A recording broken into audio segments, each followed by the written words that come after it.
Mr. Humphreys, how are you, sir? Good, man. Big day. Big day. We had to go a little early, huh? We had How to are go you? early. I'm good. Everybody drop in the chat. I know we already had people dropping in the chat. Let us know the audio sounds good. Let us know if we got a good audio check. I'm going to move my Dawn dish soap and things over so that's not in the shot. So There we go. I was messing with Zach earlier today. This is really, really important technical stuff here. I was like, I can tell that's a bottle of Dawn behind you. Hey, at least it's not the cheap stuff. At least it's not the Walmart brand. You're buying the good dishwasher detergent. That's when you know you've arrived, man. Nice. Yep. Yeah, I remember going to the dollar store getting all the knockoff everything. And why doesn't this soap work? Well, I wonder why. It takes me spend the extra $1.50 to buy Dawn, you idiot. It takes me forever. Oh, that's funny. Shit. Bitcoin's moving a little bit. Bitcoin is moving, dude. We have 681 people here with us. Everybody was waiting. Excellent. Welcome. Wow. Welcome in, guys. So hey, so here you go. What do you guys think of Dawn? The dishwasher detergent. Okay, sorry. We move on. All right. So we're already having somebody ask. What time's the Fed meeting? Yep. Yeah, you got it. What time's the Fed meeting, Franzi? So Chairman Powell, Papa Powell goes live at approximately 2:30 Eastern Standard Time. So we're going to do that. We're going to hang out with you guys for a while and talk about a bunch of other stuff. Here, look at this Dawn token. Yeah, we need to start. That's what we're doing. We're teasing a Dawn token. We're coming out with Dawn dishwasher crypto token. Do it, man. Let's do it. All right. So welcome to everybody for you guys coming in. Thanks for hanging out with us. We're going to be here. There's one. They're coming. Comments are coming. Bubbles be the Dow. Bubble Dow. There we go. I like that. That's awesome. That's awesome stuff. The big one at Costco. I love it. Yeah. That's when you know you've arrived. You can buy the good stuff. Yeah. All right. 100%. 100%. So welcome everybody. Zach, I'm going to give it to you. I'm going to let you drive here. Once you take over, is that yours? Yep. You drive. Yeah. Give us a walk around the park. Let's talk about what's going on, man.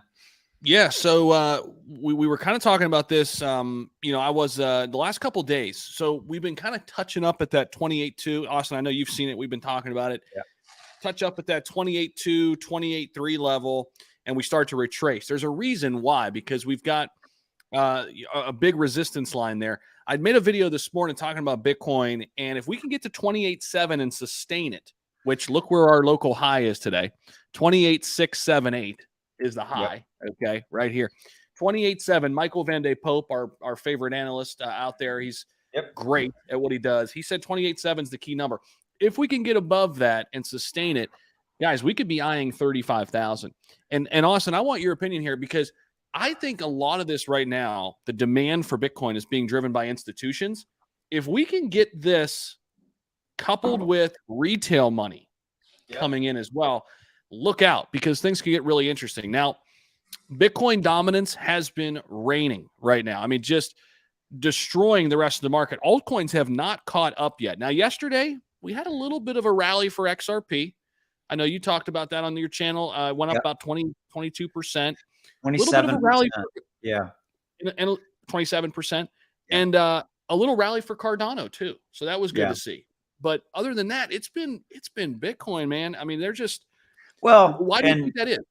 All the money, you and I talk to a lot of people every day. We talk to some really seasoned traders, day traders and things. And I think it was one comment that one of them had that was talking about the fact that, real quickly, that the money flows into Bitcoin first, and then it goes to Ethereum, and it kind of drips down into the altcoins, right? And I mean, we've seen that time and time again. So I think that that's part of it. I think that Bitcoin has been stealing the show for the last, couple of weeks. I mean, what, 40, 50, whatever number is, 30% at least. It's been going crazy. I think that's what it is. So and then the altcoins haven't been pumping as much outside of the, the isolated scenarios, XRP for the reasons there. We can talk about that, Cardano, et cetera. So that's my 2 cents. I was listening to somebody talk yesterday.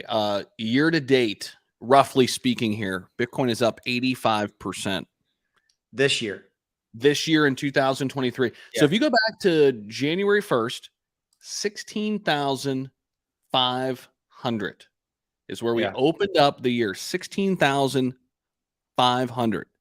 Pretty nuts. I mean, wow. Yeah, to say the least.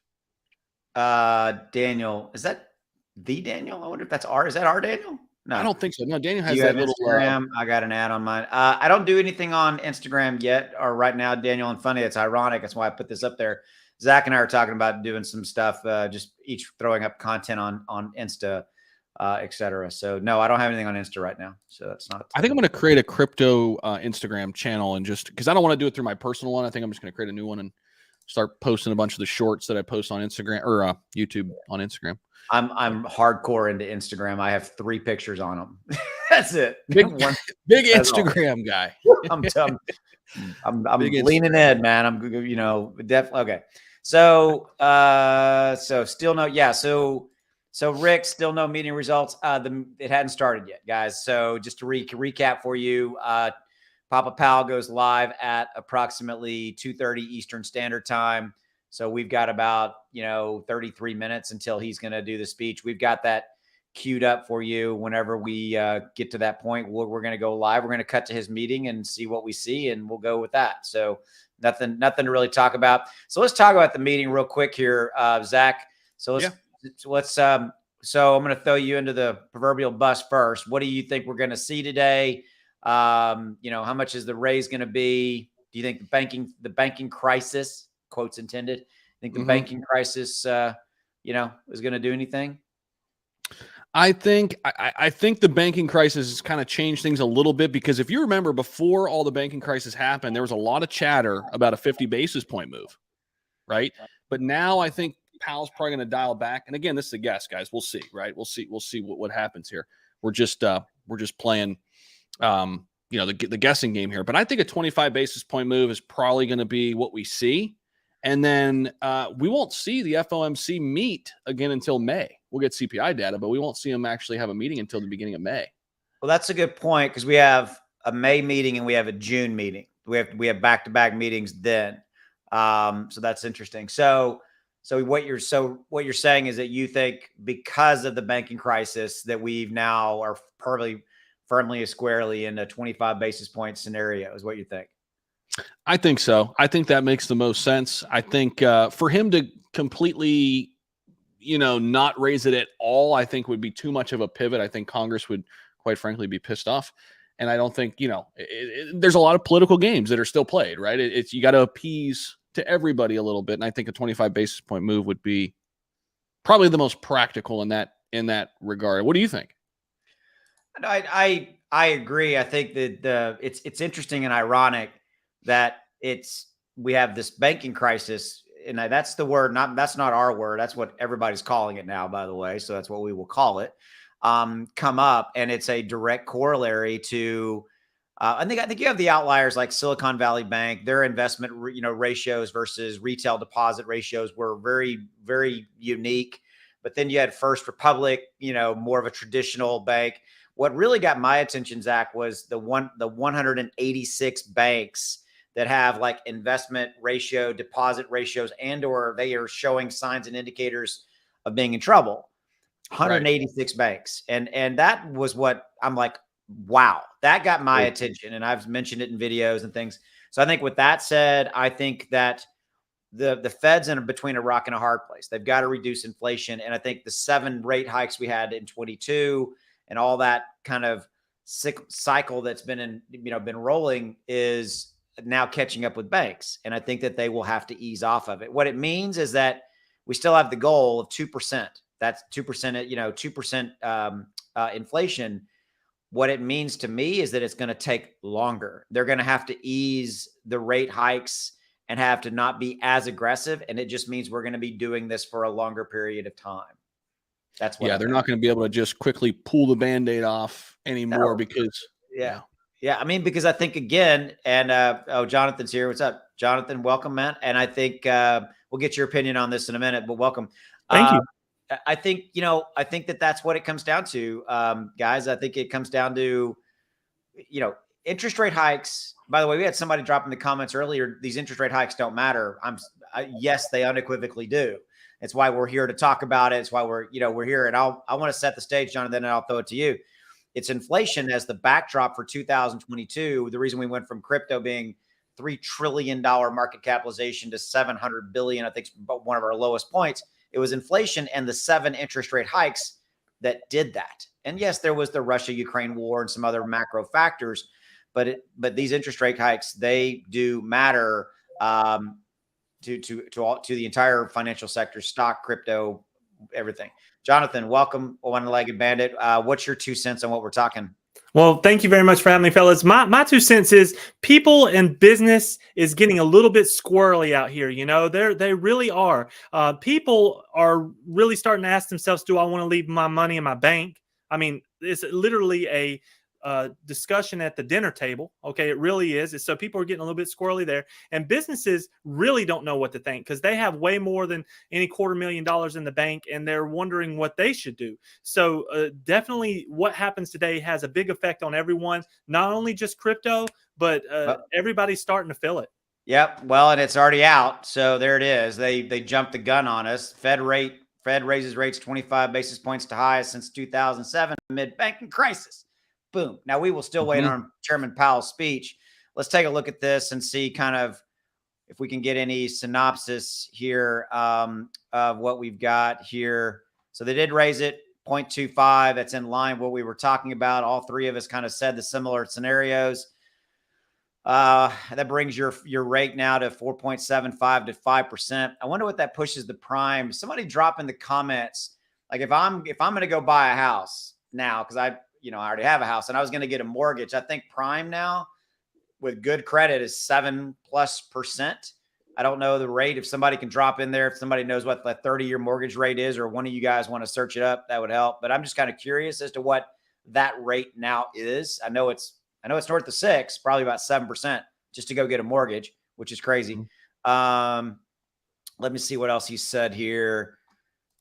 Committee. So they're saying committee will continue to reduce its holdings. Yeah, we already know that's the usual stuff they say. Austin, if you could cut to my screen real quick. This is pretty crazy what's going on with the Bitcoin chart right now. What you got? This is the 1 minute look. I mean, look at this. Look at the volatility here. We always expect the volatility, right? Look at this. So we fired all the way up, almost touched 29, okay, and then came all the way down to 28.2, almost got out of the 28s, and now we're firing. And this is the 1 minute look, guys. This is crazy. I mean, talk about volatility. This is it right here. So Zach, lean into that comment, and then Jonathan, I want your opinion on this. I have said in videos that if we got a 25 basis points, that would probably spark crypto to go into green, and that's obviously what we're seeing. So what do y'all think about that?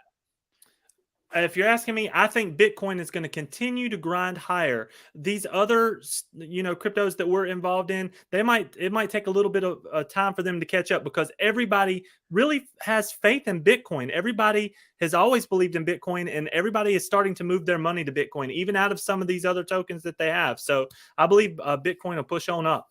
Yeah, it will definitely go up, and then it'll spill over. Like I'm looking at it right now. So Bitcoin's up 2% on the 24-hour. I'm looking at CMC. I know Zach's looking at it at a little bit. What are you on there, Zach? The 5-minute view? This is the 5-minute view now. Yeah, 5-minute view now. So the news came out. It's spiked. I mean, it almost got to 29, guys, and that now it's heating up slowly but surely here. It makes sense, right? We didn't get a 50 basis point raise. We got a reduced rate, if you will, right? I mean. And this bodes well for there's a good word, bodes well for crypto, Yep. Let's see if altcoins are moving. Somebody was saying some alts are moving. Let's see here. Let's just quickly. Yeah, there you go. So render Cardano. Some movement here. A little bit of price action here. Render's one of those top AI plays. Singularity and that same thing. Man, how about these AI cryptos? Just as a sidebar, man.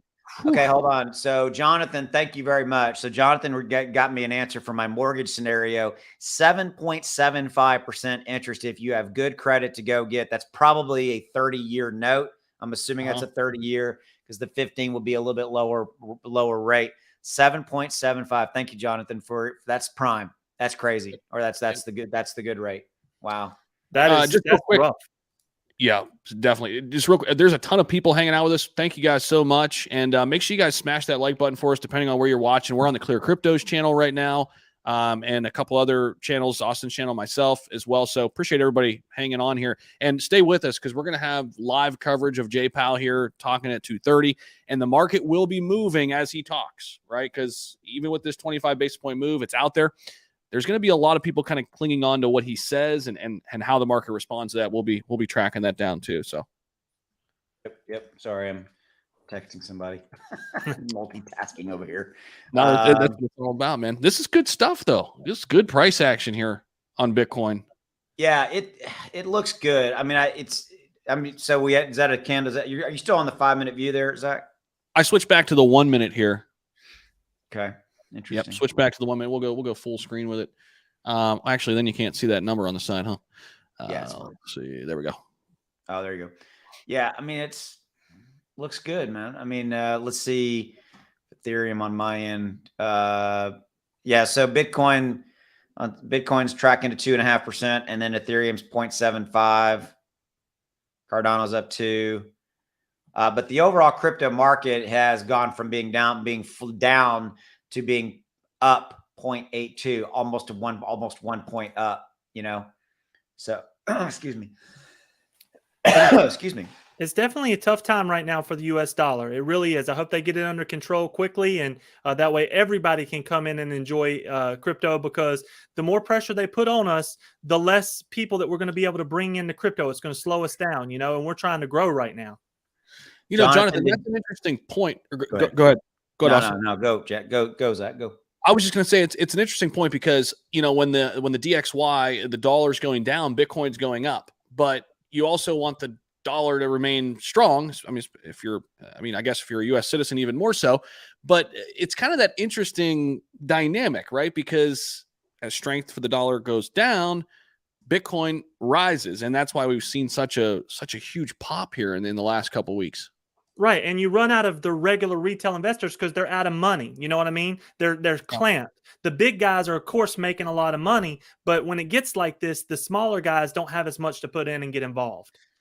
That's a really good point, and I think you hit the nail on the head, because the retail money, I don't think, is back into crypto yet. I mean, not even close. I think here's the thing: in order for Bitcoin to move up the way it has in less than 2 weeks, that's not driven by retail demand. That's driven by institutions. In order to move that market cap that much that quickly, wouldn't you guys say?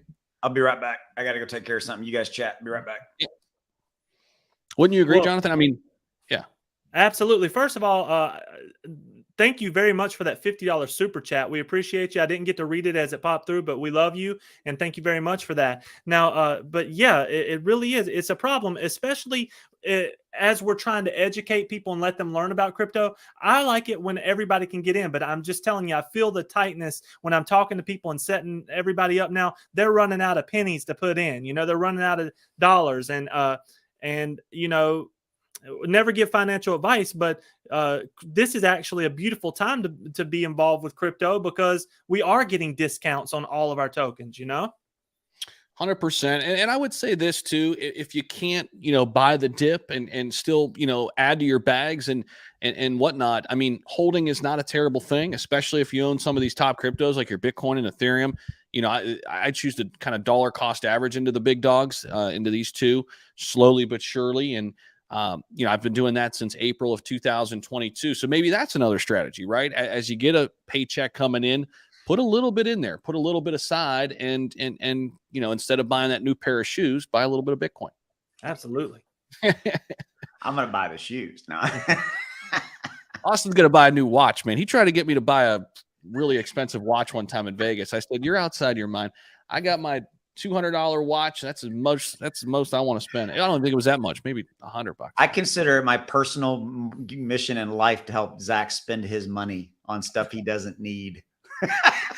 Austin will tell you, I don't spend money on this shirt right here. $10. That's about as high as I go.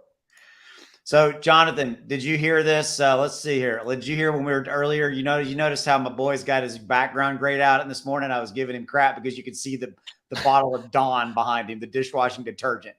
And then we opened with the whole high-end conversation of should you use Dawn or not, and if you know you've arrived when you're buying Dawn dishwashing detergent. That's how we start off our high-end crypto live stream. So hey, that's love right there, baby. That's love. Hey, Zach's always keeping it real, and I know he loves Florida and being able to put his toes in the sand right out the door. That's great, isn't it?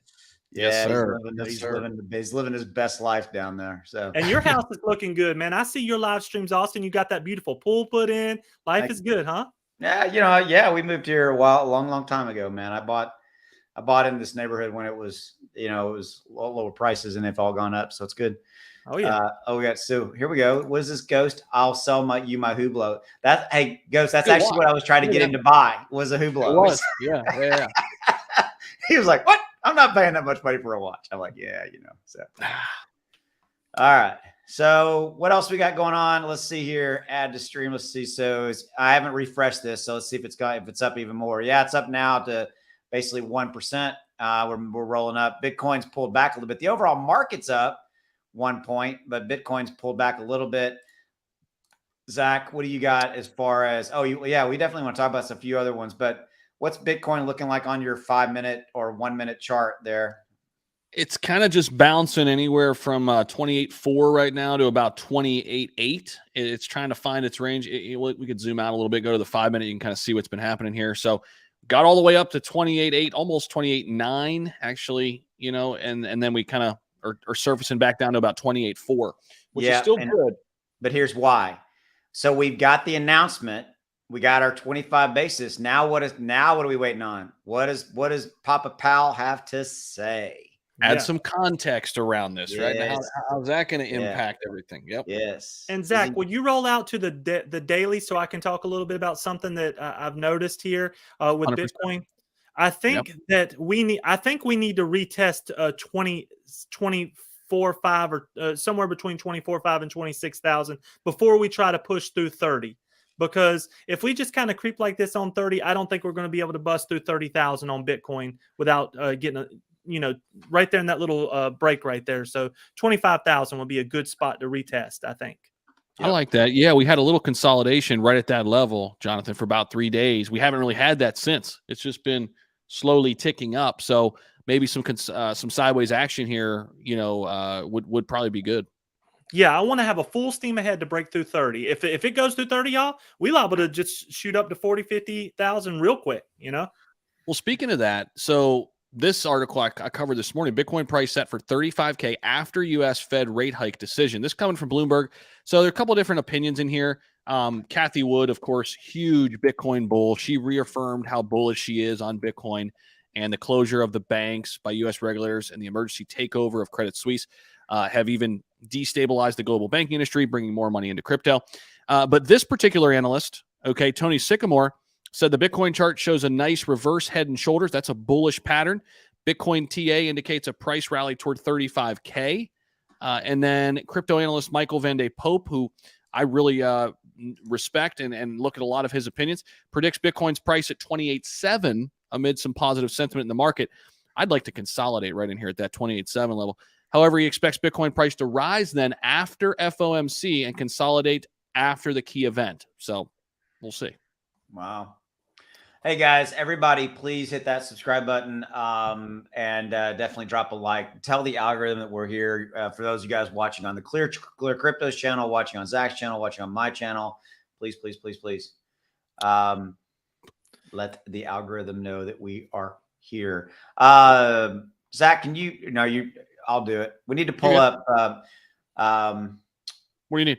Jonathan, go pull up Jonathan's YouTube channel. We can give Jonathan some love as well. The one-legged bandit. And Austin, let's talk a little bit about this because you talk with all these people. I know they reach out to you. I mean, Are you getting the same thing that I'm getting, that people would rather put their money into Bitcoin than anything else in the world right now? I mean, most people that are talking to me believe in Bitcoin more than any other way to store their money. And I'm getting that. I'm wondering if you're getting that. And Zach, I wonder if y'all are feeling that, because that's what I'm hearing. That's a really good question. So before I get into that, this is Jonathan's channel. So definitely go give Jonathan a subscribe, creates amazing, great content. love his take on things. So definitely give him a subscribe. Good guy and a good friend of mine, Zach's, and always has good stuff. So go give him a look, please. So as far as kind of the answer to your question, it's interesting. I'm kind of 50-50, Jonathan. I mean, I think here's how I'm going to answer it. I think that people are scared. I think that people are spooked with the banking crisis, if you will. And I think people are losing faith in, kind of institutions to an extent. And I think that, yes, people who are kind of in the know, if you look at the demographic of who owns crypto, I'm 50 years old.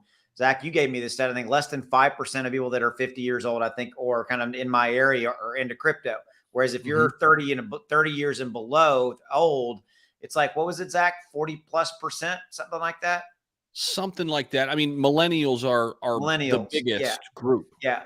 Crypto. So Jonathan, I know I'm all over the place, but I think it's kind of multifaceted. I think it's a democratic based, not demographic based answer. I think it's age related. I also think that there's the banking institution scenario that's mixing into this. I think people are scared about that. Now, obviously, bank accounts are FDIC insured up to $250,000. You're not going to lose. Your money is safe in those scenarios.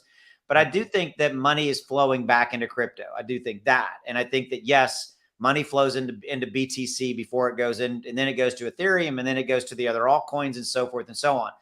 Take that and put it over here for a minute. You're always going to have the people that are going to be looking for the next, low, small cap, stuff like that. Zach and I are seeing a lot of stuff coming out. And I know you are probably too, Jonathan, coming out around Shibarium. So a lot of new projects are lining up to go with that. I realize that's how I'm going to answer your question. I think it's just kind of all over the place, but I think they're underneath it is fear. That's what I think. I really do think that. So, Zach. And I agree. I just wanted to know, are people saying, hey, over the last 2 months, people are saying, you know what? I believe in Bitcoin more than anything else. I've been hearing that. And I was just wondering if y'all was hearing that, because it's a positive thing for me, loving crypto as much as I do, for everybody to say, look, Bitcoin is where it's at. And I didn't know if y'all was feeling that. Yeah, no, it's there. I mean, it depends on who you talk to, right? Just real quick, I want to make sure, Lucius Gardner, thank you so much for the super chat there. And then Matthew Boyd, why is the beta website showing 0 validators right now? It had close to 20 the other day. Okay, got it.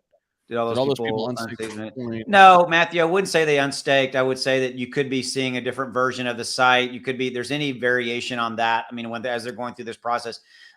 Jonathan, I know you're in the process of becoming a validator as well, or if you already, what's your 2 cents on this? Any insight? So look, we're talking about Shibarium and Shiba Swap with this question, correct? I believe so. So yes. Look, there was a tremendous amount of Shiba Inu unstaked the 19th. Okay, 40 trillion Shiba Inu unstaked. I don't understand that yet. I've been looking into it from all angles, and I don't understand it. So I'll make a video for it, and I'm going to get the answer for everybody. But I don't think that they should have done that. So now we have 40 trillion more Shiba Inu out there on the in the supply. Now, the price didn't go down. Our value actually went up. Our price stayed the same. But to actually move Shiba Inu is going to be much more difficult now. And I think they're just trying to get everything together with Shibarium and what's going on, but I will get with everybody and make a nice video about that. So you think that's unstaked from not necessarily the team side, but that's not retail investors unstaking. That was more of like a dev side. You would think it was a CRO or somebody like that when they moved all these tokens, but it's not. It's something else. And now I got to figure out what that is. That's what I like about it. So again, give Jonathan a subscribe on his YouTube channel for sure, because he digs into these things. That's what I love. Yeah, so and y'all know I'm Shiba Inu. I love it. I'm with him. No matter what, I'm riding it to the end, everybody. I am. But for someone to move 40 trillion back onto the market, I mean, look at this Kaio token. I know Zach's about to talk about it. They're burning more tokens than anybody has ever burnt for Shiba Inu. I've tried. I did the Milli SHIB burn. I got like 1 billion some burned or whatever over a total. But these people are burning billions of SHIB. And now we've got to burn 40 trillion more to even get back to where we was 10 days ago. I mean, it does become a problem. So this Shibarium has got to come out, and they need to lay it out there real quick about what they're going to do and how much they're going to burn. Yeah. I agree. And shout out to Koyo. I know a lot of their community members are in here. I've just loved what they've been doing. I mean, you said it, Jonathan, now over 5 billion in 10 days. Yeah, 5 come billion on SHIB now. burned in 10 days. I mean, that's unbelievable. Hey, they put So their money where their mouth is. They did it. Koyo, you are the #1 burner of SHIB token right now. We respect you. We love you. And I would back you any day just for you doing that. So thank you.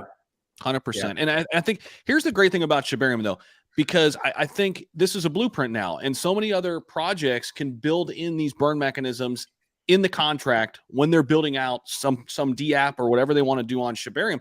Businesses can do this as well. So the potential here to burn a lot is there. And then we obviously know that there's going to be a built-in burn mechanism when you transact on Shibarium. So, the unstaking of 40 trillion, that is a lot. I'm leaning toward those are probably whales, right? That for whatever reason have unstaked their crypto. But I think we can, overcome that pretty quickly. I mean, once Shibarium comes out and once we get some clarity on, just how much will be burned on every transaction. All right, Zach, I think we need to downshift. So apparently Powell is live. He's ahead of schedule. We're getting everything ahead of schedule right now. All right. Really? Okay, before we get into this, guys, we were nope, that's not live. We're gonna have so the streaming software that Zach and I use, it's got some kind of a weird glitch in it where like usually you'd be able to play this video and the audio would come through. So we are going to. They are saying he's live. Refresh that. Powell is live? I don't think he got like is. 3 or 4 people saying, but he's not. That's the official This is the actual one. He's not live. I think they're just trolling us. Yeah, it's fine. Bunch of trolls on the internet.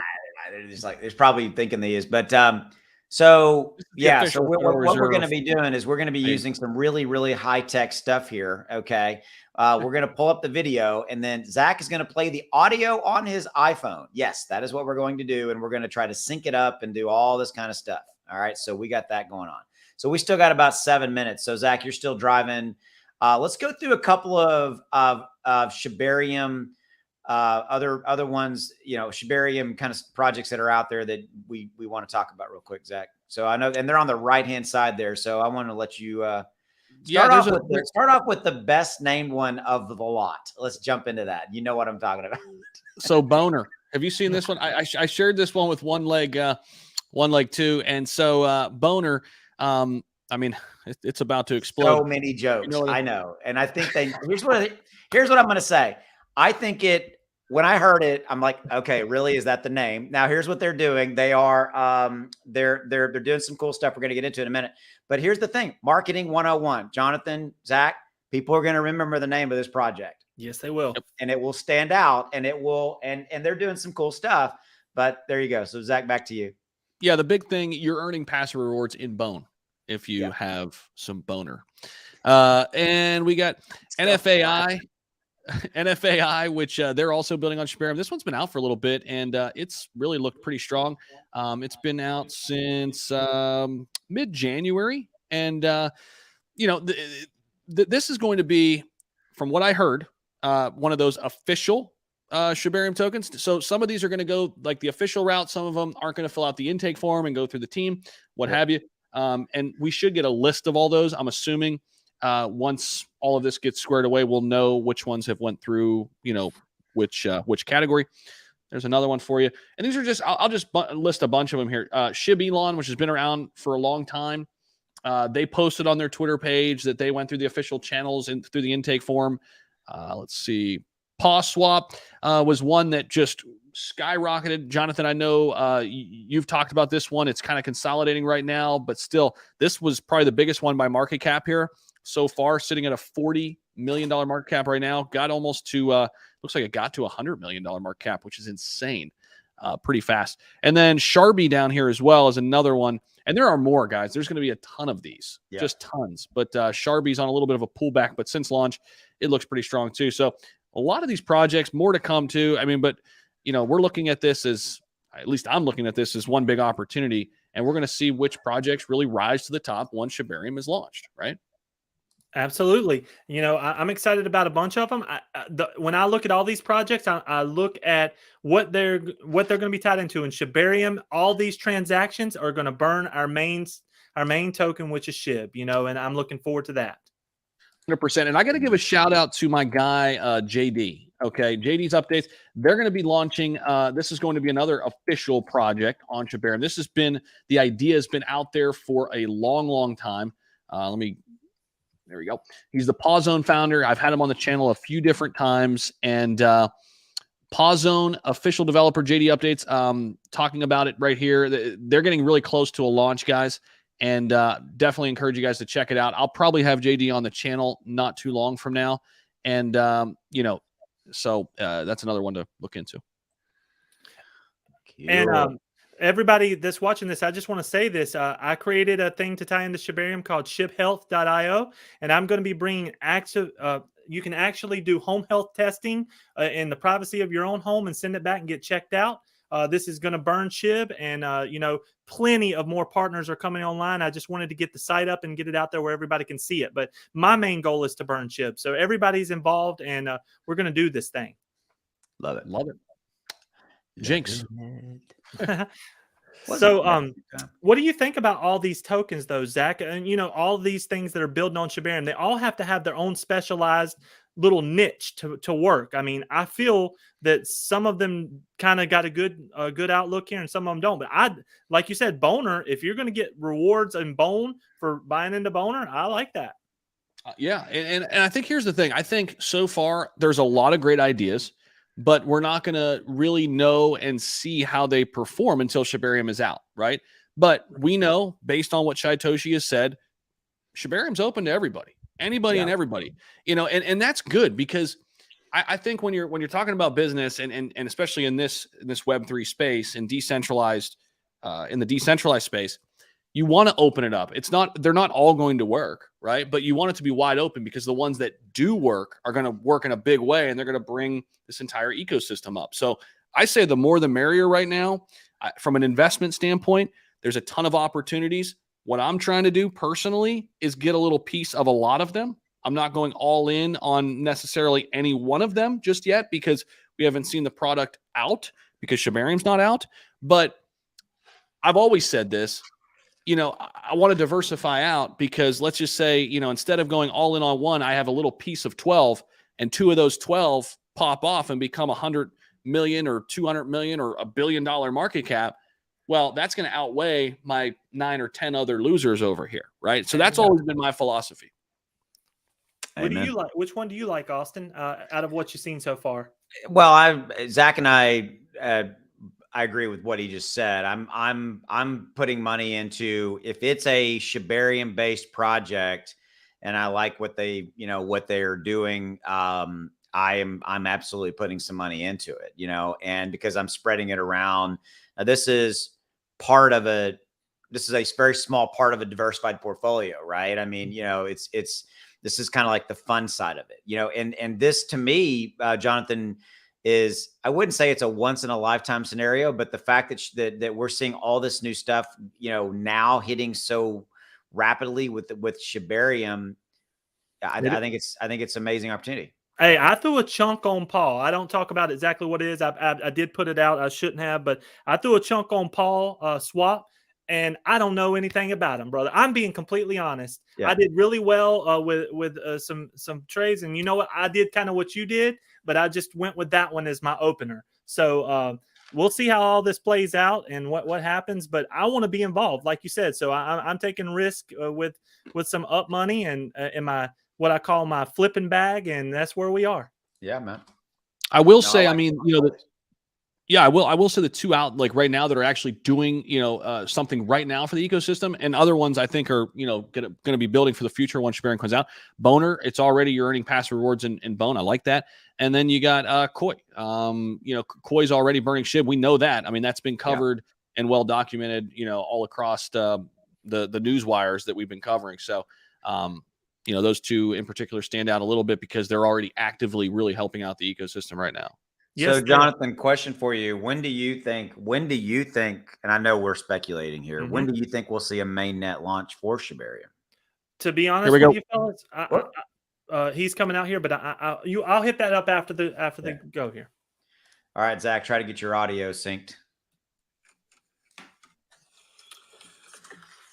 Good afternoon. Before discussing today's meeting, let me briefly address recent developments in the banking sector.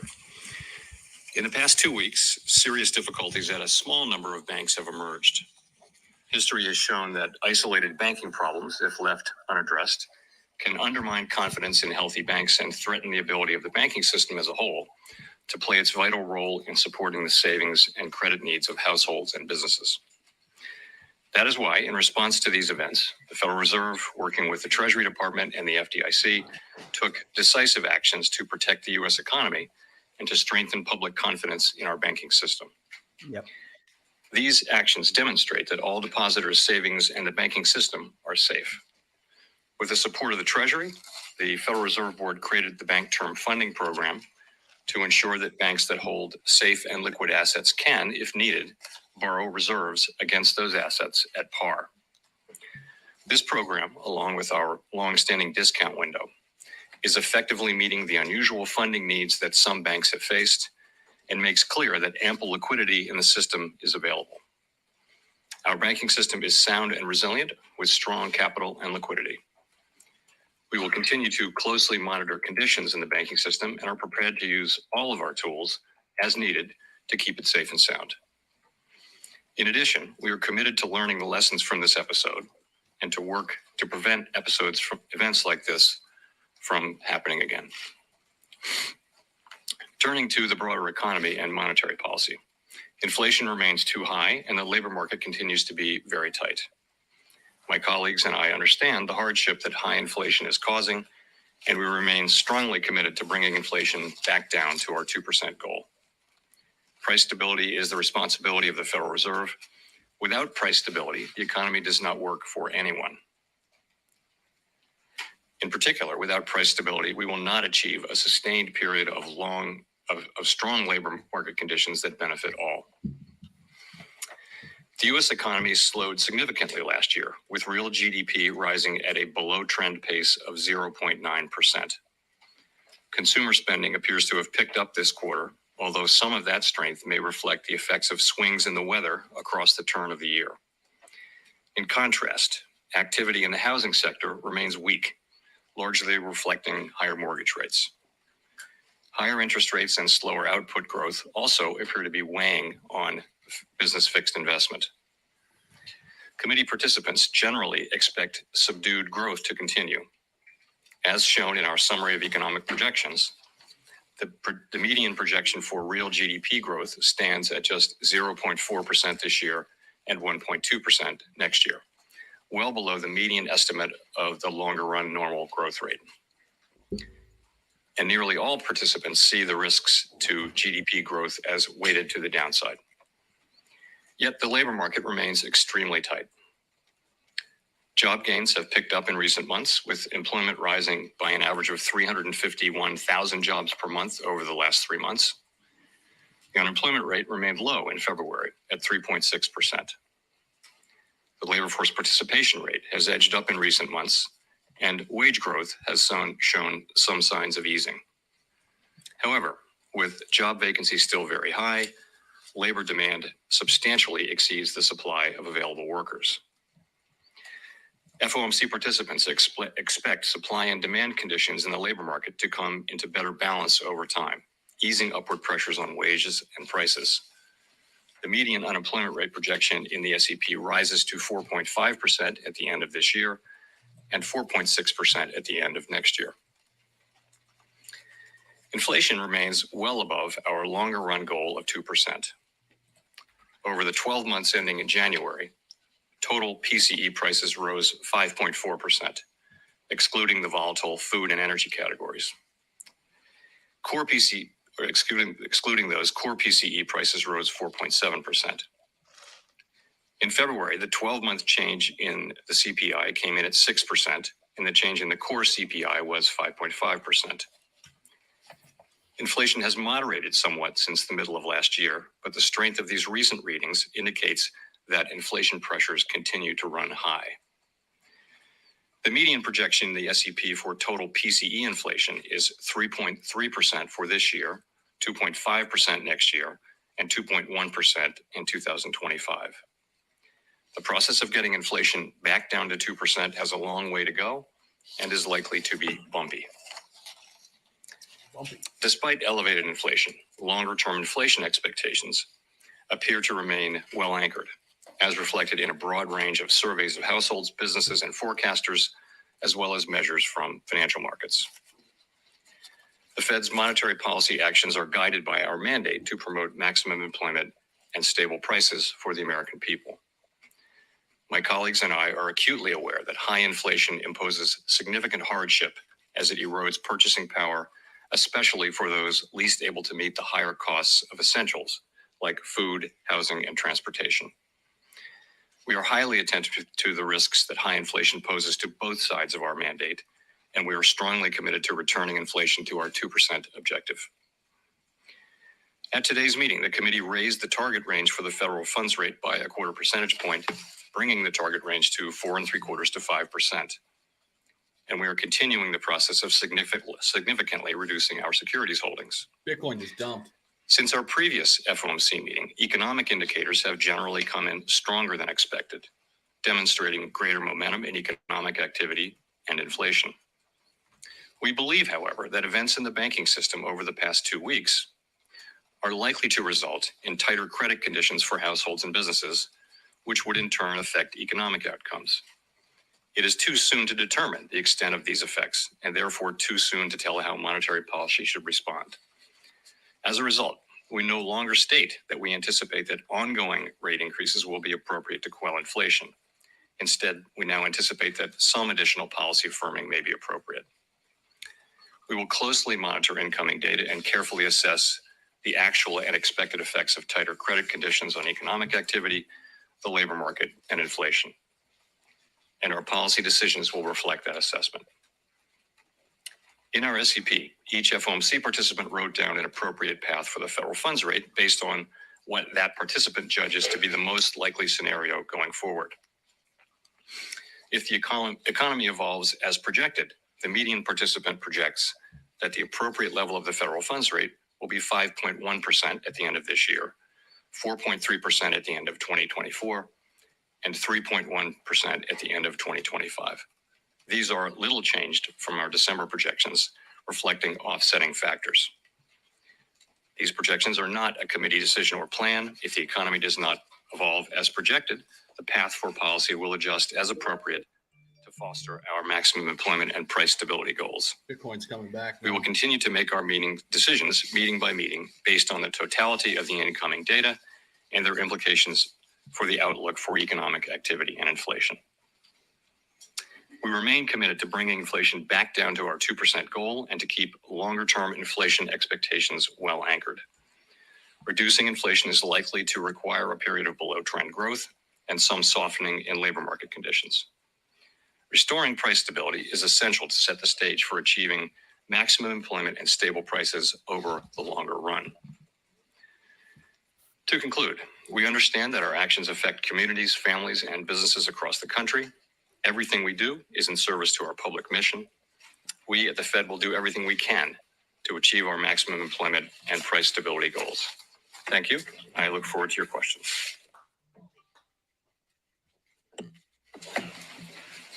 Thank you. Colby Smith with the Financial Times. How confident is the committee that the recent stress that we've seen and you've alluded to is contained at this point, and that deposit flight among mid-sized lenders in particular has ceased? Thanks. So I guess our view is that the banking system is sound and it's resilient. It's got strong capital and liquidity. We took powerful actions with Treasury and the FDIC, which demonstrate that all depositors' savings are safe and that the banking system is safe. Deposit flows in the banking system have stabilized over the last week. And the last thing I'll say is that we're undertaking a thorough internal review that will identify where we can strengthen supervision and regulation. Okay, just a quick follow-up. I mean, given all of the stress and the uncertainty that you've also alluded to in the statement, how seriously was a pause considered for this meeting? So we did consider that in the days running up to the meeting, and you can see the decision that we made, which which I'll say a couple things about. First, it was supported by a very strong consensus, and I'll be happy to explain why. And really it is that the intermeeting data on inflation and the labor market came in stronger than expected. And really before the recent events, we were clearly on track to continue with ongoing rate hikes. In fact, as of a couple of weeks ago, it looked like we'd need to raise rates over the course of the year more than we'd expected at the time of the SCP in December, the time of the December meeting.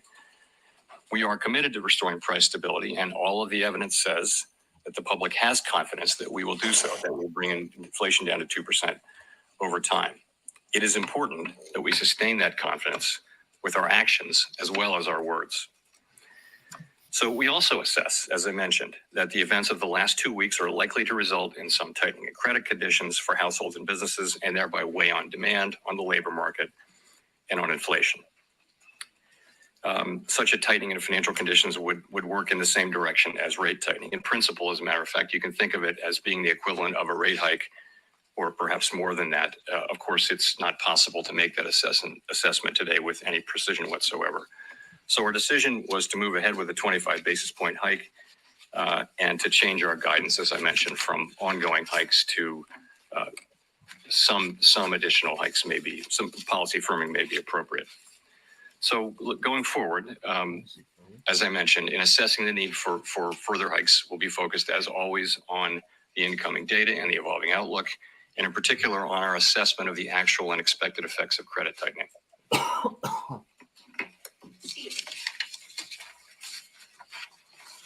Mr. Chairman, can you explain the difference between ongoing rate increases and firming?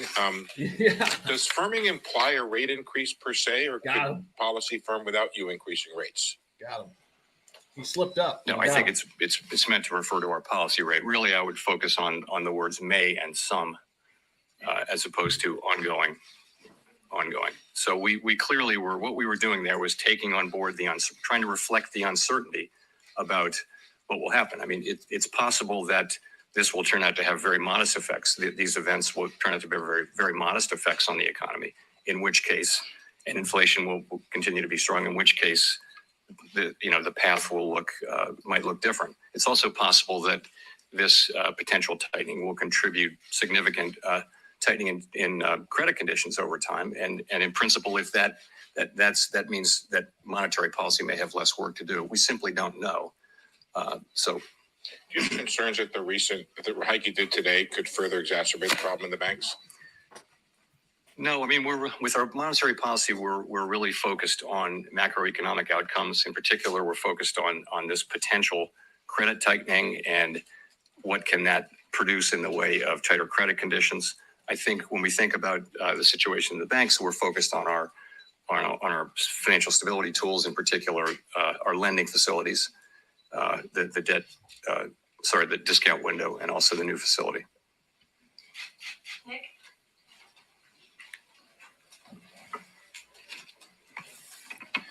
Nick Timmeros of the Wall Street Journal. Chair Powell, in your testimony 2 weeks ago, you had indicated you thought the terminal rate would be higher. Obviously, that was before the stress in the banking sector. And I realize there's a lot of uncertainty, but can you explain at all to what extent your forecasts or those of your colleagues or those of the board staff incorporated today a material tightening of credit availability because of the stress in the banking sector, or are you waiting to see it in the data before you incorporate that potential tightening into your forecasts? So, we've just come from an FOMC meeting, and the people who write the minutes will be very carefully counting. But I'll tell you what I heard. What I heard was a significant number of people saying that they anticipated there would be some tightening of credit conditions, and that would really have the same effects as our policies do, and that therefore they were including that in their assessment, and that if that did turn out not to be the case, that in principle you'd need more rate hikes. So some people did reflect that in their SCP forecasts. I think there may also just have been, remember, this is 12 days ago. We're trying to assess something that just is so recent, and it's people. It's very difficult. There's so much uncertainty. So December was a good place to start, and we wound up with very similar outcomes for December. And in a way, the data in the first part, the first 5 weeks of the intermeeting period, pointed to stronger inflation and stronger labor market. So that pointed to higher rates. And then this latter part, kind of the possibility of credit conditions tightening really offset that effectively. To follow up, have you considered at all whether your primary tool, the funds rate, is going to be enough to sustain the kind of tighter financial conditions that you believe will be necessary without doing significant damage to the banking sector? Have you, for example, considered changing reserve requirements, selling assets out of the system, open market account, as a way to better achieve tighter financial conditions that don't accelerate deposit erosion, for example, from banks? We know that we have other tools in effect, but no, we think our monetary policy tool works, and we think, many banks, our rate hikes were well telegraphed to the market, and many banks have managed to handle them. Exactly. Victoria. Hi, Victoria Guida with Politico. I wanted to ask, you, along with the FDIC and the Treasury, the Fed board decided to invoke the systemic risk exception to allow uninsured depositors to be protected at these two banks. And I was just wondering if you could speak to why that decision was made. Was it purely a confidence issue, or was there a concern that there would be some sort of economic contagion or financial contagion from the failure of these banks? The issue was really not about those specific banks, but about the risk of a contagion to other banks and to the financial markets more broadly. That was the issue. Okay, and then can you also, just to follow up, can you speak to the role that you will be playing in the Fed's internal investigation on its supervision and regulation? So Vice Chair Barr is of course leading that review, and he's responsible for it in his capacity as Vice Chair for Supervision. I realized, right away that there was going to be a need for a review. I mean, the question we were all asking ourselves over that first weekend was, how did this happen? And so what we did was early Monday morning, we sat down and said, let's do this. And he was obviously going to lead it in his capacity. So I don't, my role was to announce it, and I get briefed on it, but I'm not involved in the work of it. Howard. Chair Powell, Howard Schneider from Reuters. So I want to go back to your February press conference. You mentioned the word disinflation, I believe, 9 or 10 times, a process that you felt was, I forget the word you used, but gratefully underway or something like that. Is disinflation still occurring in the U.S. today? Yes. I mean, what actually happened, Howard, was I got the question 12 times. So maybe it's a feature, not a bug. But yeah, absolutely the same. The story is intact. So it's really three parts, right? Goods inflation has been coming down now for 6 months. It's proceeding more slowly than we would have liked, but it's certainly proceeding. Housing services is really a matter of time passing. We continue to see the new leases being signed at much lower levels of inflation. So that's 44% of the core PCE index, where you've got a story that's ongoing. Where we didn't have in February, and we still don't have now, is a sign of progress in the non-housing services sector. And that is, that's just something that will have to come through softening demand and perhaps some softening in labor market conditions. We don't see that yet. And that's of course, 56% of the index. So the story is pretty much the same. I will say that the inflation data that we got, to your point, really pointed to stronger inflation. If I could follow up on that, I was curious why you don't see more coming from the credit crunch, because it seems to me that's something that you'd actually welcome to a degree and expect. And are you not seeing more coming from that because you don't know, or because you just don't want to have another round of wishful thinking? So it's really just a question of not knowing at this point. There's a great deal of literature on the connection between tighter credit conditions, economic activity, hiring, and inflation. Very large body of literature. The question is, how significant will this credit tightening be, and how sustained will it be? That's the issue, and we don't really see it yet. It's so people are making estimates. People are publishing estimates, and it's very kind of rule of thumb guesswork almost at this point. But we think it's potentially quite real, and that argues for being alert as we go forward, as we think about further rate hikes. For us, we'll be paying attention to the actual and expected effects from that. Gina. Hi, Chair Powell. Gina Smilik from the New York Times. Thank you for taking our questions. I wonder if you could talk a little bit. I know that you've got your internal review coming, but I wonder if you could talk a little bit about what you think happened with Your audio is out of sync. And whether this suggests that something about regulation and supervision needs to actually change going forward. And I wonder, how can the American people have confidence that there aren't other weaknesses out there in the banking system, given that this one got missed, as you noted? So let me say what I think happened, and then I'll come to the questions around supervision. So at a basic level, Silicon Valley Bank management failed badly. They grew the bank very quickly. They exposed the bank to significant liquidity risk and interest rate risk, didn't hedge that risk. We now know that supervisors saw these risks and intervened. We know that the public saw all this. We know that SVB experienced an unprecedentedly rapid and massive bank run. So this is a very large group of connected depositors, concentrated group of connected depositors, in a very, very fast run, faster than the historical record would suggest. So for us, for our part, we're doing a review of supervision and regulation. My only interest is that we identify what went wrong here. How did this happen is the question. What went wrong? Try to find that. We will find that. And then make an assessment of what are the right policies to put in place so that it doesn't happen again, and then implement those policies. It would be inappropriate for me at this stage to offer my views on what the answers might be. I simply can't do that. Vice Chair Barr is leading this, and I think he's testifying next week. So, but that will be up to him. So that's really where it is. The review is going to be thorough and transparent. It is clear to your last question. It's clearly we do need to strengthen supervision and regulation. And I assume that, there will be recommendations coming out of the report, and I plan on supporting them and supporting their implementation. And the final point, can we feel confident that these weaknesses don't exist elsewhere, given that they got missed at this bank? These are not weaknesses that are at all broadly through the banking system. This was a bank that was an outlier in terms of both its percentage of uninsured deposits and in terms of its holdings of duration risk.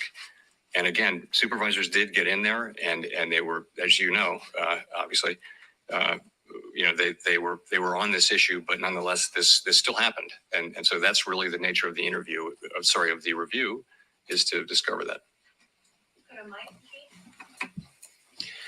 Michael McKee from Bloomberg Radio and Television.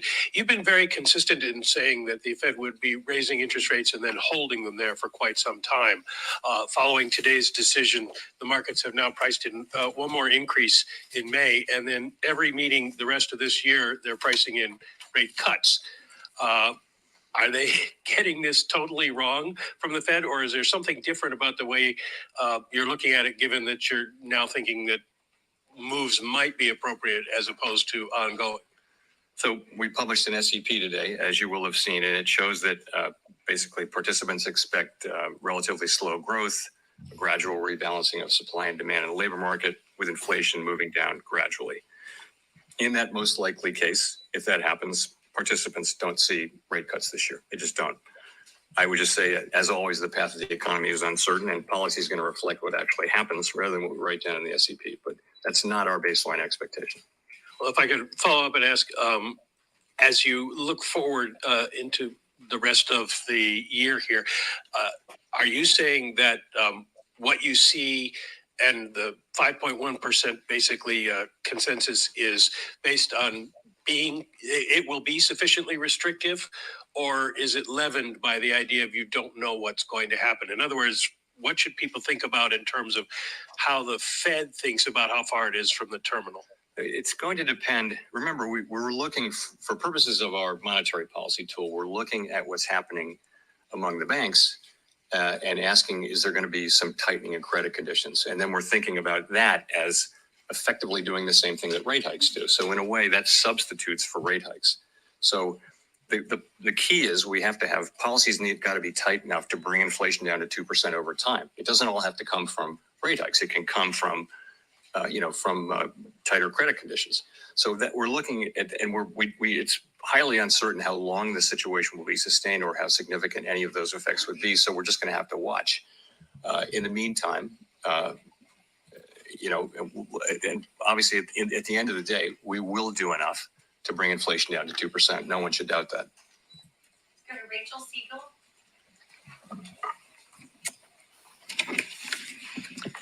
Hi, Chair Powell. Rachel Siegel from the Washington Post. Thank you for taking our questions. I know we've talked a bit about how Silicon Valley Bank was unique to a certain sector of the economy, but there's also growing concern that there are financial stability risks from the commercial real estate market and loans that will begin to roll over later this year and next, and that smaller regional banks also disproportionately hold those loans. Is there a risk that could mimic the kind of what we saw with SVB to banks that disproportionately are focused in commercial real estate?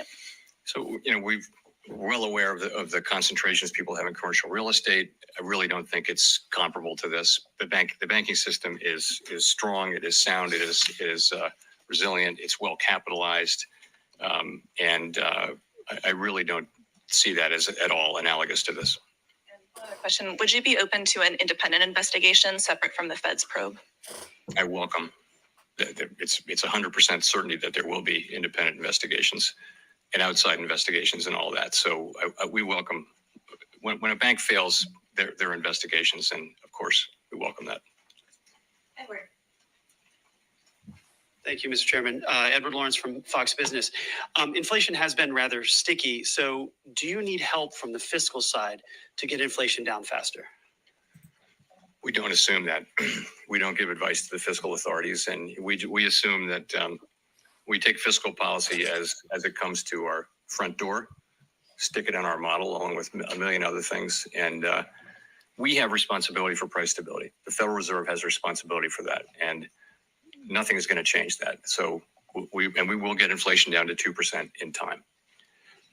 And if I can follow on that, but they're working, the spending that's happened is working against what you are doing, right? So it's prolonging inflation.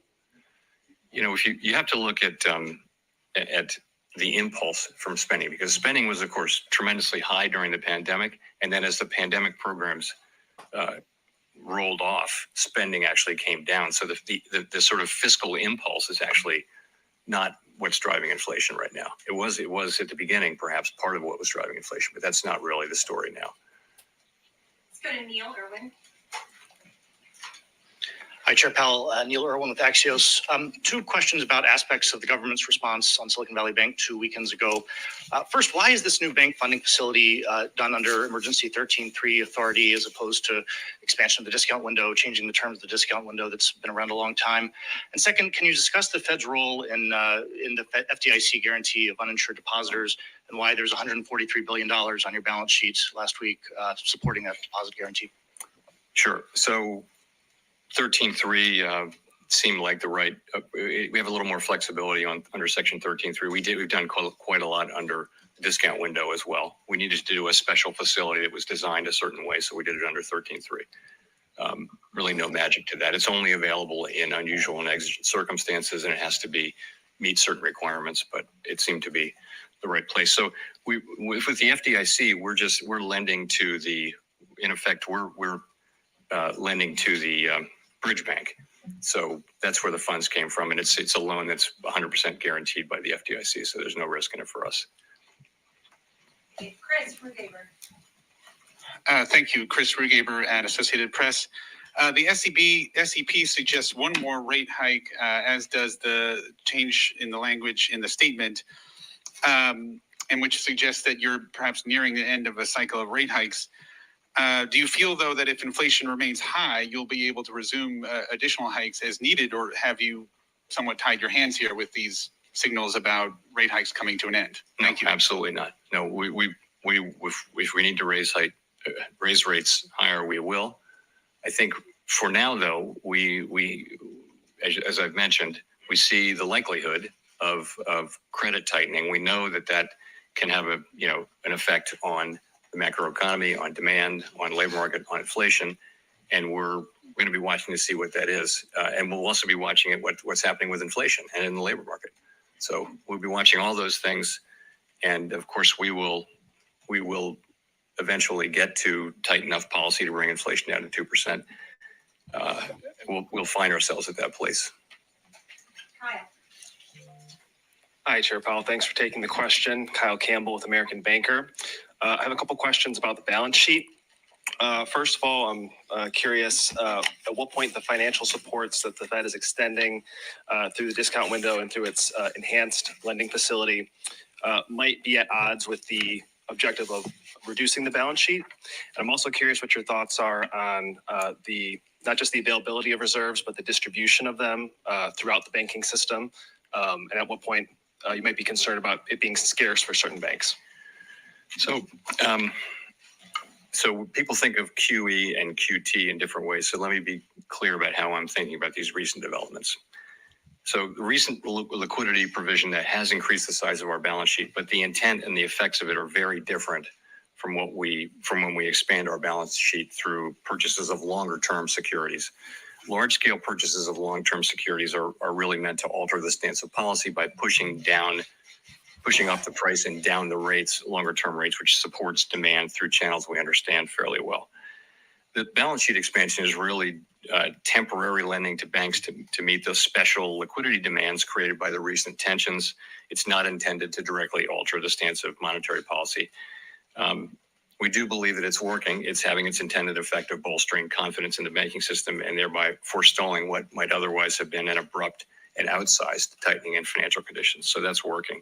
In terms of the distribution of reserves, we don't see ourselves as running into reserve shortages. We think that our program of allowing our balance sheet to run off predictably and passively is working.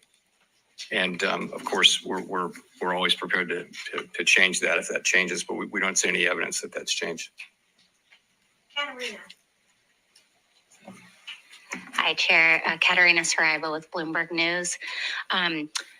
The minutes of the February meeting, the last meeting, indicate that you discussed the possibility of runs on non-bank financial institutions and the impact of large unrealized losses on bank portfolios.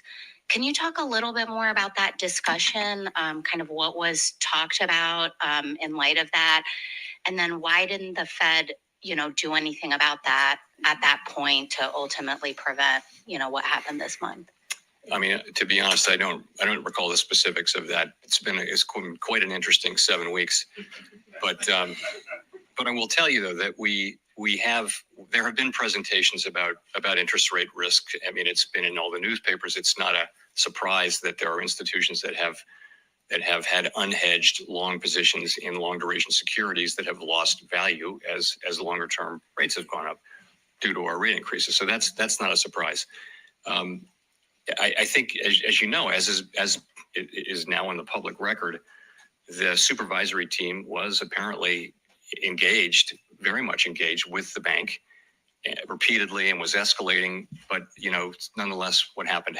And so that's really the purpose of one way to think about the review that Vice Chair Barr is conducting, is to try to understand how that happened and try to understand how we can do better and what policies we need to change. I mean, one thing is the speed of I'll come back to that, the speed of the run. It's very different from what we've seen in the past. And it does kind of suggest that there's a need for possible, regulatory and supervisory changes, just because supervision and regulation need to keep up with what's happening in the world.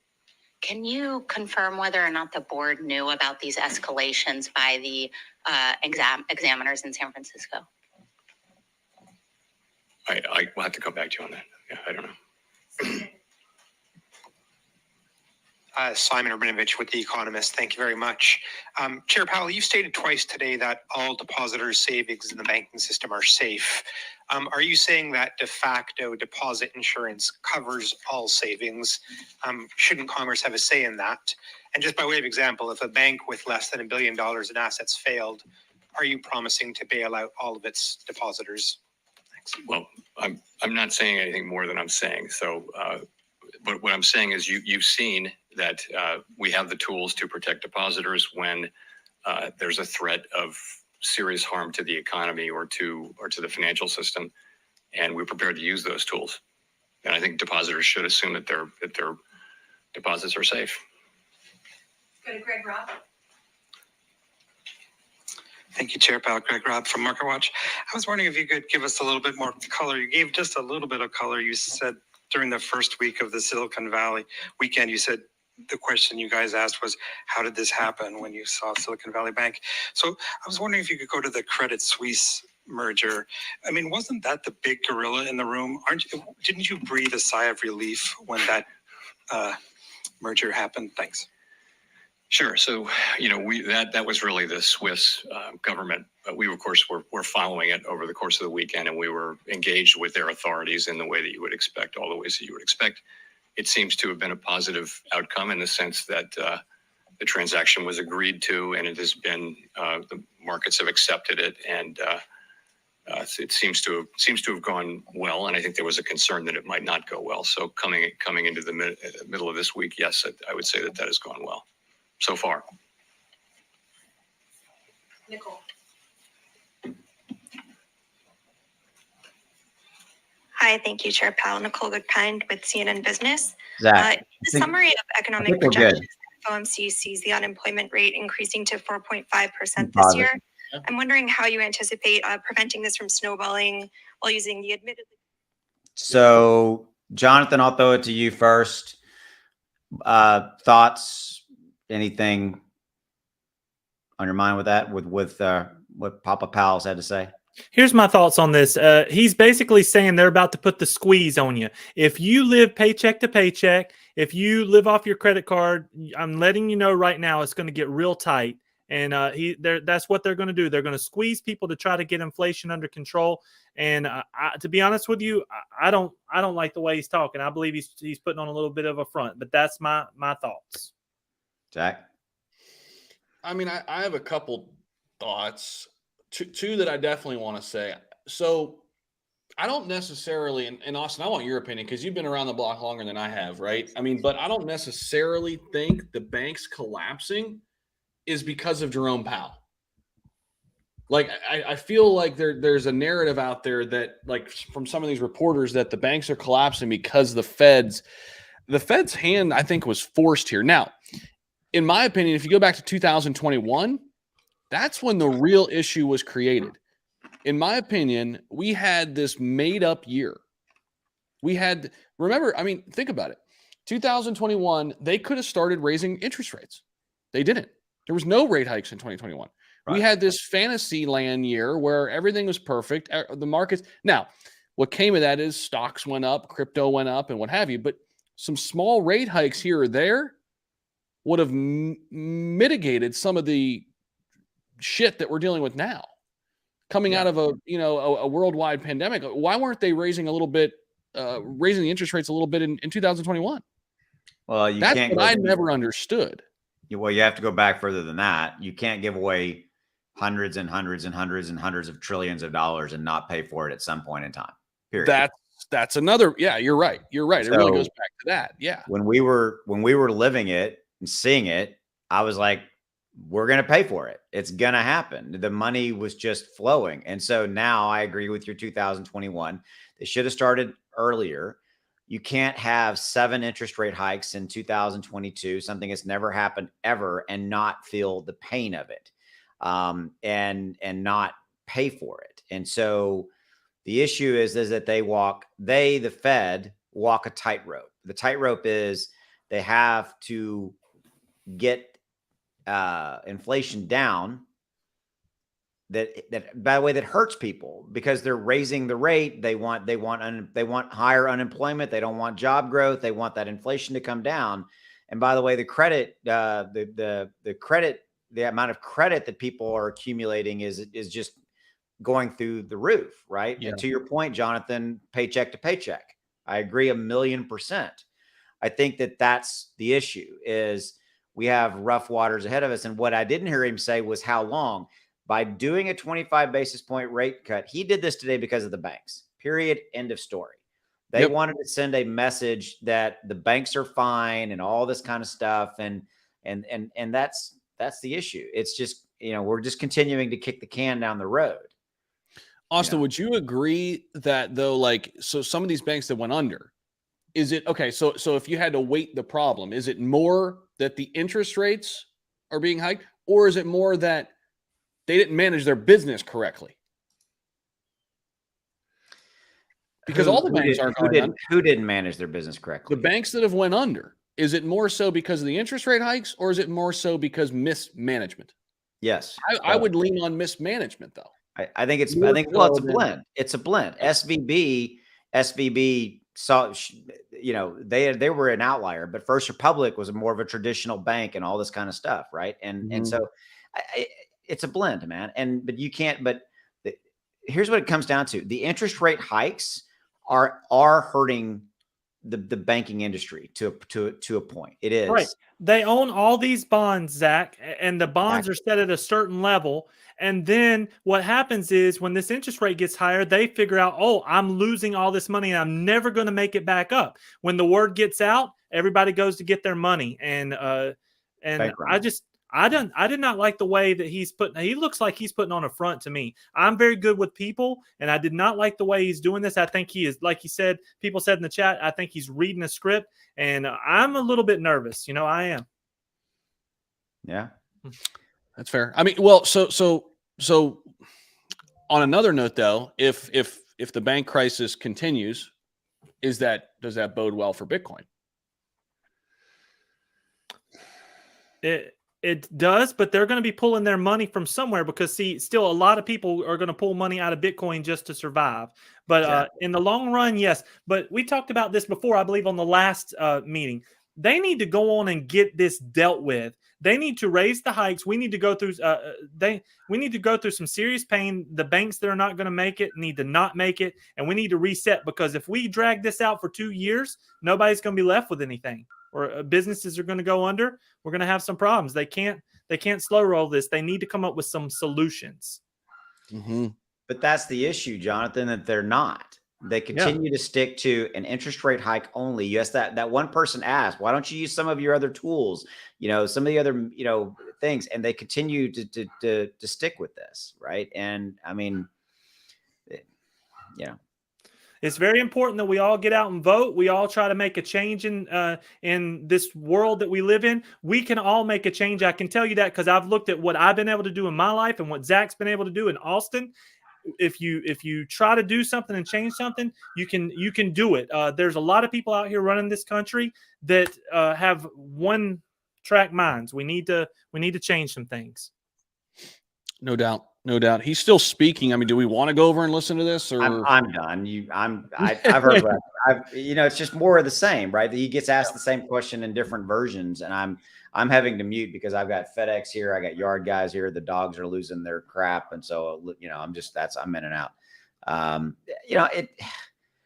Jonathan, you or somebody asked that, maybe it was you, Zach. The issue, the concern that I have is banks. Let's say which, by the way, it's entirely possible we will continue to see banks go down, because that's a snowball going down the hill, right? Or our stone rolling downhill. It's gathering moss, or whatever metaphor you want to use.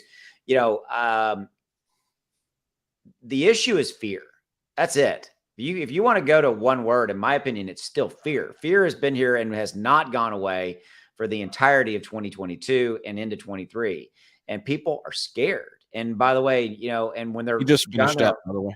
Go ahead. What? He's off the stage now. Oh, okay, cool. People are scared. That's it, man. People are scared. And I think if banks continue to go down, and people are sitting at their dinner table, and all that's on the news is the banks are going under and it's bad and it's horrible and this and this and this, what are people going to do? They're going to pull their money, and they're not going to invest in stocks, in crypto, in anything. That's the issue. That's the concern. Absolutely. Go ahead, Jonathan. I was just going to say, look, I'm going to ride SHIB. You know what? I'm just going to continue to get in SHIB, make SHIB my bank. That's going to be my token, and I'm riding this sucker out because I believe in it, and of course Bitcoin, but we all have to have something to believe in, and I'm going to stay positive, because if we live in that negative world out there, we're all going to get beat down. We have to innovate. SHIB is at least giving us the opportunity to innovate, to bring new business in, and to grow our value of SHIB. If we do that, then we're all going to move up with some green. So I'm telling you, Powell and this Fed stuff is just draining to me. I know we have to talk about it, but I am so tired of them. I hear you. tend to agree. Well, I mean, hey, all he had to do was walk off the stage, and now we got a couple green candles. Exactly. Look at that. He did. No shit. There they are. If he would have stayed on the stage, we would have hit that 25,000 mark in the next 15 minutes, man. Yeah, no. That's Everybody was funny. just waiting for him to get the hell There's out a of there. video in that. That's a video. He walked off the stage right here. It's literally right here. I mean, no doubt. Right here at 27.5, he got off, and there you go. But you know, Or okay, 27.1. so let's flip everything we just said. All right, let's go down that road, but with a little bit different of a filter, right? Okay, banks continue to fail. Let's just say that happens, right? We've got our 25 basis points. We don't have another Fed meeting until May. Thank God. At least we get a little bit of a break. Yeah. We still got a CPI report and all that other shit, but that's a whole other discussion. But the fact of the matter is that I still think crypto is going to go back up because we did get a 25 basis points, the banks, et cetera. With fear being the backdrop, here's what it comes down to. If we do see crypto go down, Jonathan, to your point, if we see Bitcoin go to 24 and test at 24 and 23, whatever it may be, and cryptos go down, glass half full, it is an opportunity, in my opinion. Because if you still believe fundamentally in crypto, and what I always ask the question is, if you're looking at crypto, ask yourself this question. If you're going to put 1,000 or 10,000 or a 500 or whatever the number is, do you think that crypto is going to be bigger next year or the year after? And I'm talking about the overall crypto market capitalization, period. I'm talking about the big number, right? I'm talking about this number right here. I'm talking about that number.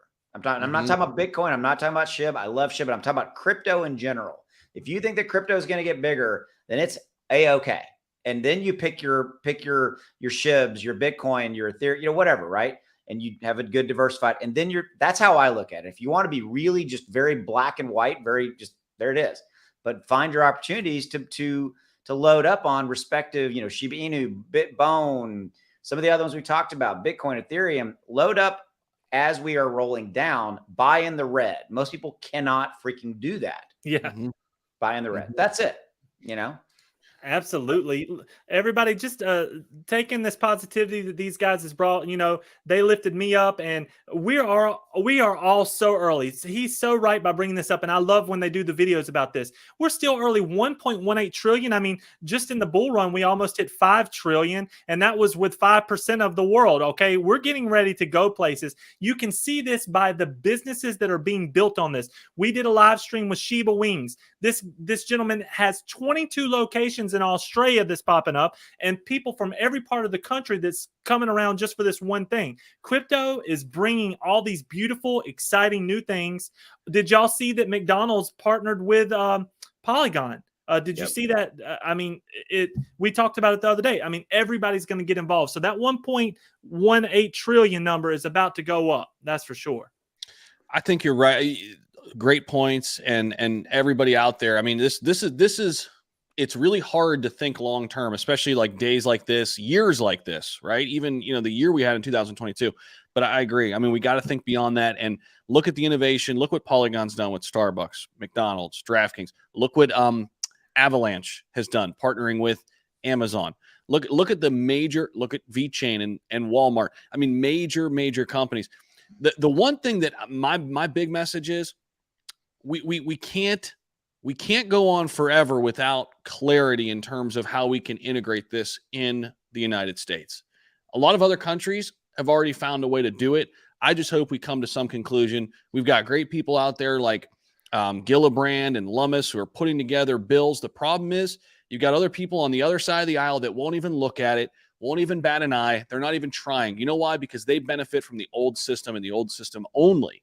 Right. And that's the problem. But we have to see the future. We got to innovate now. And I just hope that, regulators and people, the powers that be, which we're not those people, hopefully they come around to it quicker, than they have here recently. So. And what do you think about the White House putting out that they are opposed to crypto? I mean, come on. That's from the tippity top. They need to get off that, We need the mayor from Miami to come up here and run for office. I vote for him. Look at what he did to the budget in Miami. Imagine what we could do as a country if we just had a solution, Well, I'll give a parallel too, right? So I heard this isn't my thought. This is somebody else's thought. I can't remember who said this, but it was brilliant. the reason why, particularly here in the U.S., and I know we have a global audience, I understand that, and this is a global industry, but the U.S. is obviously one of those leaders when it comes to global economics and especially new technologies and innovation and things like that. You look at the U.S. and their economy during the dot-com era. What happened? It boomed. Why? Amazon. Where's Amazon created? Apple. Where's Apple created? Google. Where's Google created? They're U.S. companies. And, you're looking at XRP right now. XRP has a headquarters in the United States, but they've been battling with the SEC for 2 years. You know what XRP is going to do? Move. They're just going to move somewhere else. They're not going to go away. They're just going to go away from the U.S. And that's what I'm afraid of, because we want that innovation. Whether you're a U.S. citizen or not, you want a lot of solid companies in the U.S., given how the structure is set, given the growth, given the amount of people, given the money, all of that, right? It bodes well for everybody. So that's what I worry about. These companies, they're not going to go away completely. They're just going to go elsewhere. And, that innovation will still be there and what have you. But, I'd like to have everybody on the same page and find a way to make this work. I mean, we'll see. Amazon, sorry. No, I'm clapping. Amazon cutting jobs right now. Yeah, I did see that. Yeah, America needs to stand up. We have a beautiful country where we can build anything. They need to take and just let us do it. Let us be the leaders. Texas wants to do it. Texas wants to bring in all the Bitcoin miners that they can.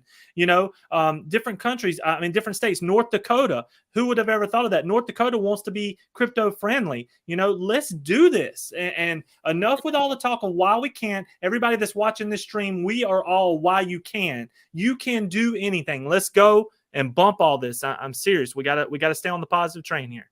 So real quick, I'll put a history nerd element to this. Not even history nerd. I don't know shit about history, but I know this much.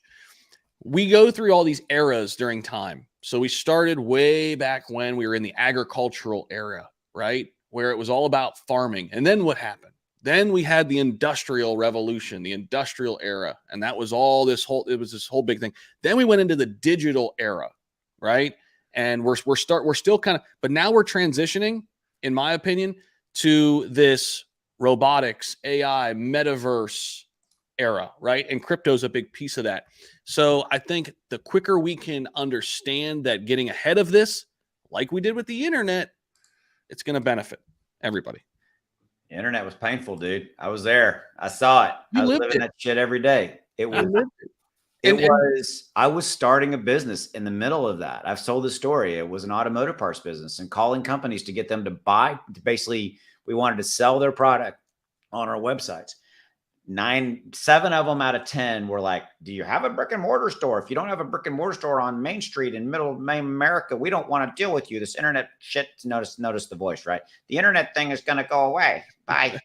Stupid fucks. I'm sorry, but that's how I felt about it. 100%. But that's partly what you see in crypto to a different extent. People were afraid of the internet. It changed it revolutionized the game. It changed the game. It freaked everybody out. And that's exactly the same thing that you're seeing with crypto. But the problem that crypto has is crypto's freaking out the government, the banking industry, these are massive establishments. And so they're going to do everything they can to be kind of an obstacle in the short term until they get their respective piece of the proverbial pie. And it comes down to money. And when they can get their little piece of their little crypto kingdom that makes them hundreds of millions or billions of dollars, and all of a sudden they're going to go, you know what? We like this crypto thing. It's good stuff, right? With the government, it's going to be how they can regulate it, how they can make money off of it. With banking industries, it's going to be how they can make money off of it, how they can, it's just about the money. Exactly. And everybody, what Austin just said is key. In crypto, in blockchain, everything is black and white. It's on a ledger. It's tracked. The government actually wants to be involved with this. They're just not there yet. So I don't think anything's going away. We're all very, very early. And it's like Austin and Zach has both been saying, once they can attach to the flow and get their piece, we're all going to go together. But definitely need to be ahead of the game. Could you imagine being the first internet company back in Austin's time that you know how it is? I mean, being first is all good.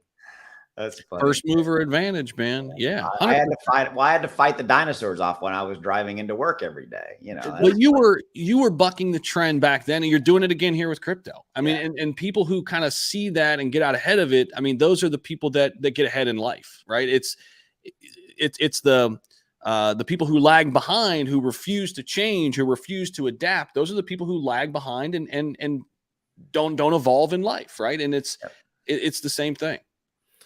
I mean, if I went and asked 10 of my friends, all of which are over 45 years old, 4 of them would say, and I'm quoting, it's a scam. Crypto is a scam. That's literally quoting. And I'm like, and these are very well-educated guys and men and women. And they would tell you that because they don't understand it.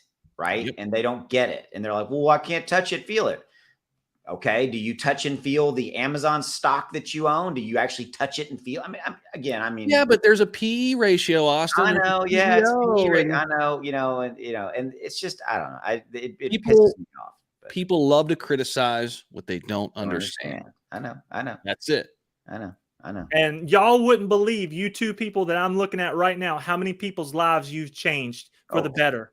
I'm serious. You too. You changed my life, and you've changed a lot of people's lives by educating and giving people the advantage of learning what is happening. And it means a lot. So, that's why I'm sitting here, because I'm trying to follow in your footsteps. It takes a whole 100,000 of us to get the rest of us to know what's going on. So we got to keep grinding, y'all. We got to work harder. Let's put out more live videos. Let's go. Love it.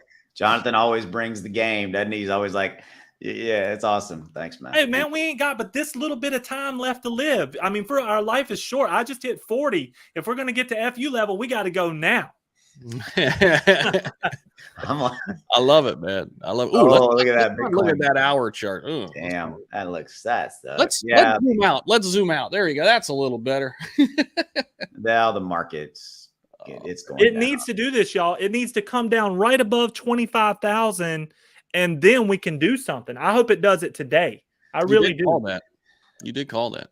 Yeah, I hope it does, because it's just that move right there was kind of, a lot of big people piling in, but it wasn't a strong enough force there. If we get down to 24, 25, then tomorrow we're going to go the day after, we'll go on and break on through that 30 with not much resistance. Maybe unpopular opinion. I'm going to go out on a limb here. I'm going to say in the next week or so, Bitcoin's going to go over 30K. I think you're right. No, I agree. I got a question. I want to show this. So I was on the live stream. I was watching. Fed raises rates 0.25. Okay.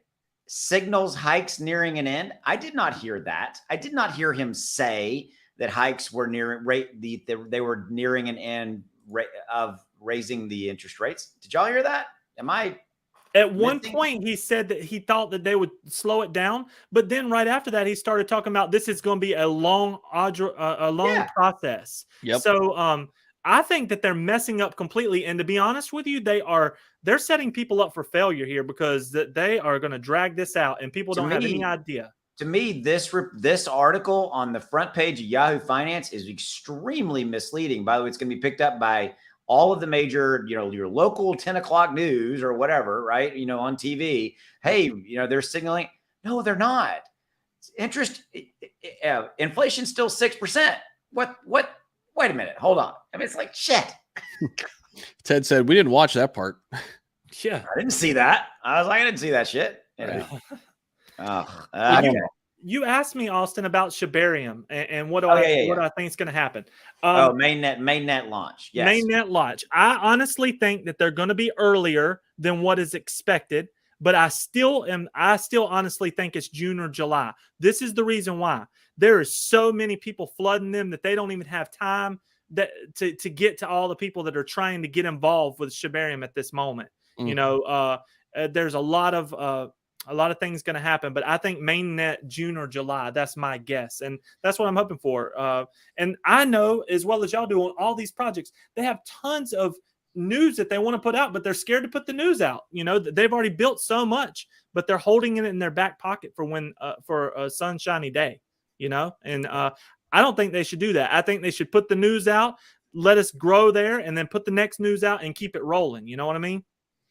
Yeah. Senor Green says Powell did hint at pausing. Yeah, I mean, basically what we're saying though, Senor Green, is it was very contradictory. You know, in one statement he would say, you know, man, we could pause it, we slow it down, but then who knows, we might have to ramp it up. We'll control the, you know, look at the data.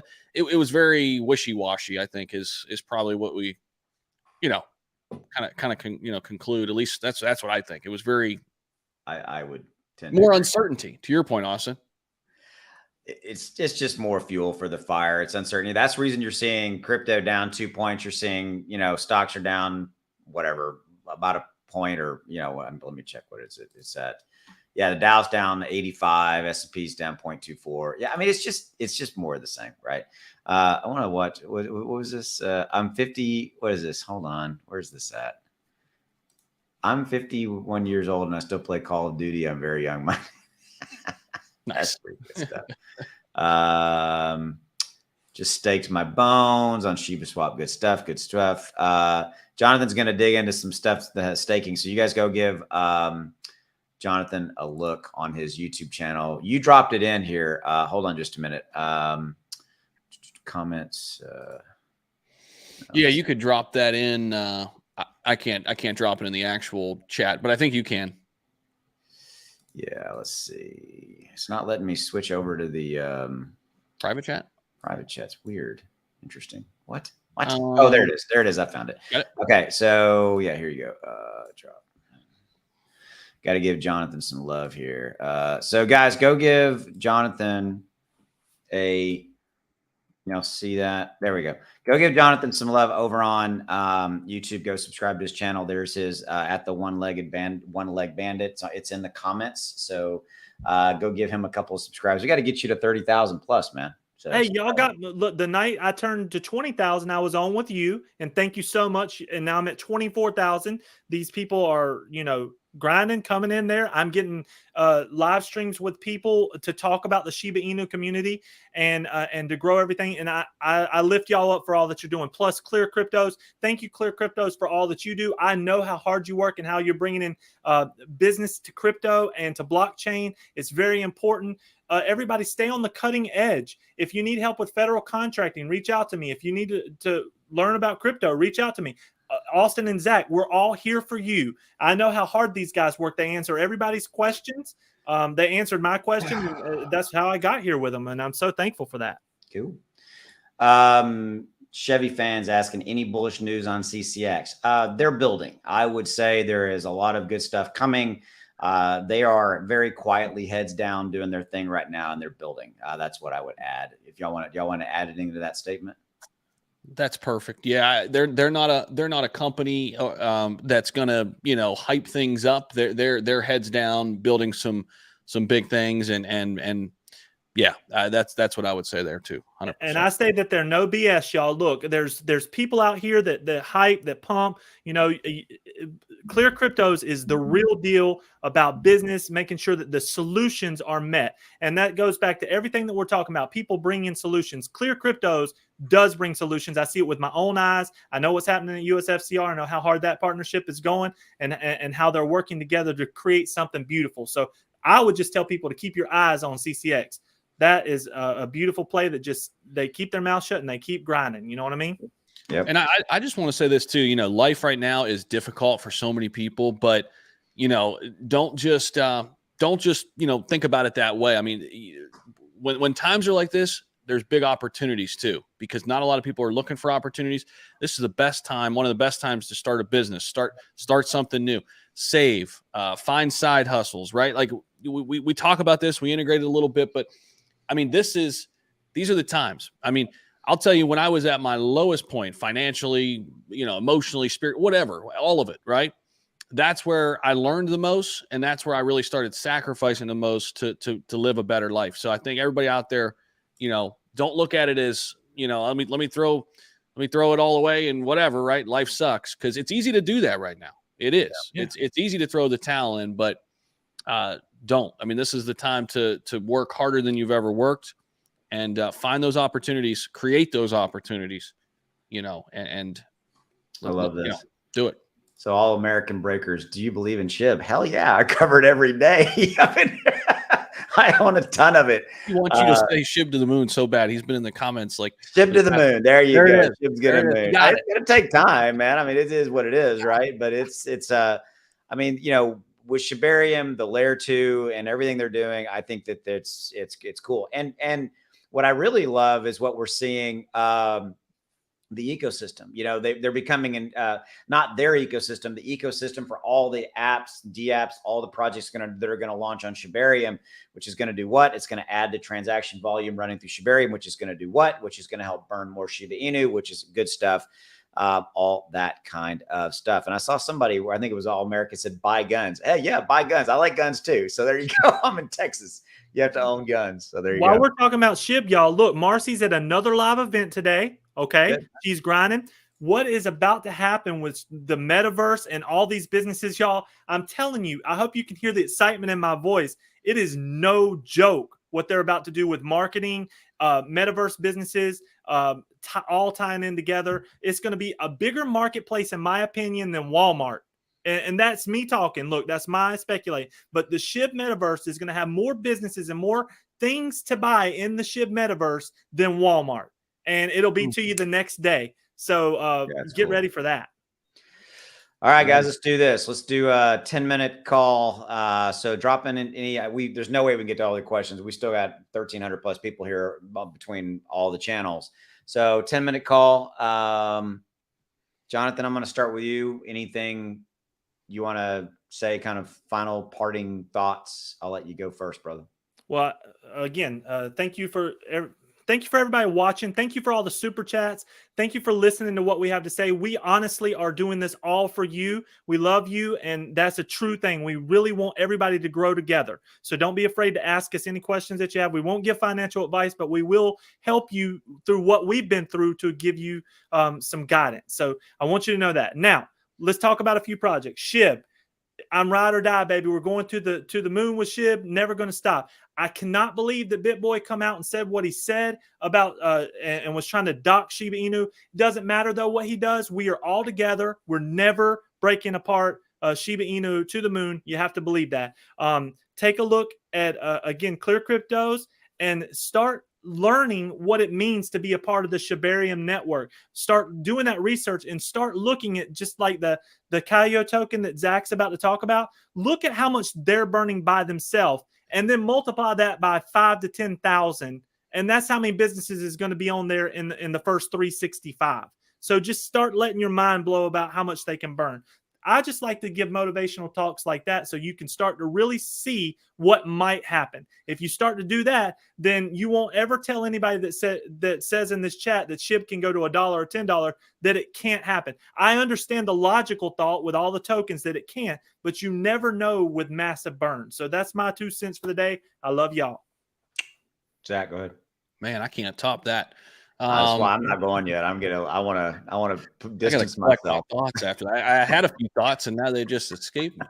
I mean, I guess I just thank you to everybody out there. Thank you for giving us a platform. We're learning with you guys every single day. We don't have it all figured out. Nobody does, but that's why we're here. That's why we're, learning together. And without all of you guys, we wouldn't be able to do this. So, and here's the other thing too. Pat yourself on the back right now, because regardless of where you are in life, and I know a lot of people are looking to crypto to change their life. I did too. But regardless of where you are, you're part of this 5%. You're part of these early adopters getting in. You should be proud of that. You should be excited about that and excited about the future, because you might not be there today, but you're building for tomorrow by getting into these type of new technologies and new projects and giving yourself an opportunity for financial freedom, which, let's face it, all of us are chasing, all of us want. So just know out there, and I'm seeing some people in the chat saying this is great for people who are trying to build themselves and figure it out. Listen, everybody has a story. Like 3 years ago, I was making 50 grand a year and in debt. And I was looking for a way out. And so there's a way out. Just keep going, keep building, and work your ass off, and you'll get there. That's it. I think I'm just going to end on that note, man. Shit. Hold on. Austin, you are our leader, brother. Put it on us now. Stop holding back. I like this. I'm going to talk about this comment. My wife is upset we had no movement in SHIB. I'm about to get out in the doghouse. Okay. So this is a really good one. By the way, my boy Zach there went on a rant. Was it yesterday, Zach, that video? Oh, yeah. Yeah. So go check out Zach's channel. He went on a rant and he was talking about SHIB, but he was talking about people are, why isn't it going up 1,000% in a week and things like that. And so I'm going to wrap this in Shiba Inu, but this can be applied to any crypto coin token, anything you want to talk about, because here's what it comes down to is that I love that we've kind of segued into this kind of, lift yourself up, right? Take responsibility, do your, take action. I started my YouTube channel with no clear vision of where the heck I was going to end up. And here I am. And Zach kind of similarly. And I mean, I think probably Jonathan probably had, I feel like he probably had a roadmap and it was all mapped out in an Excel spreadsheet or some shit, but I didn't, that wasn't me. So I just got up every day and did the work.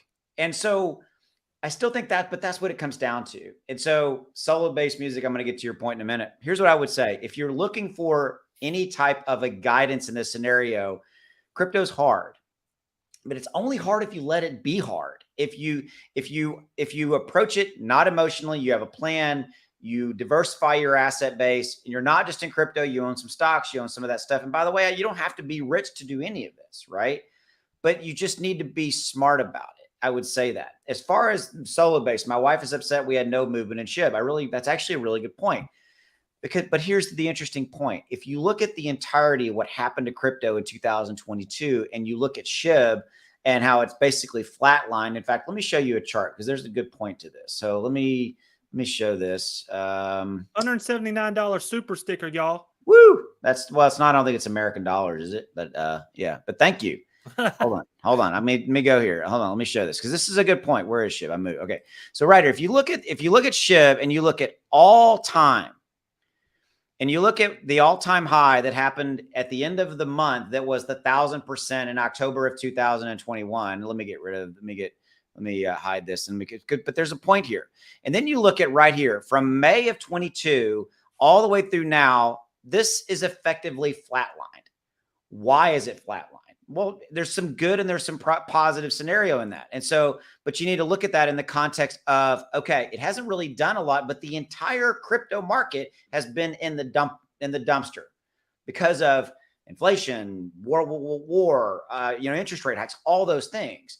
So that's the answer, solo-based music, to your show your wife that chart and say, look, everything has been down, but there's opportunity there because also with that chart.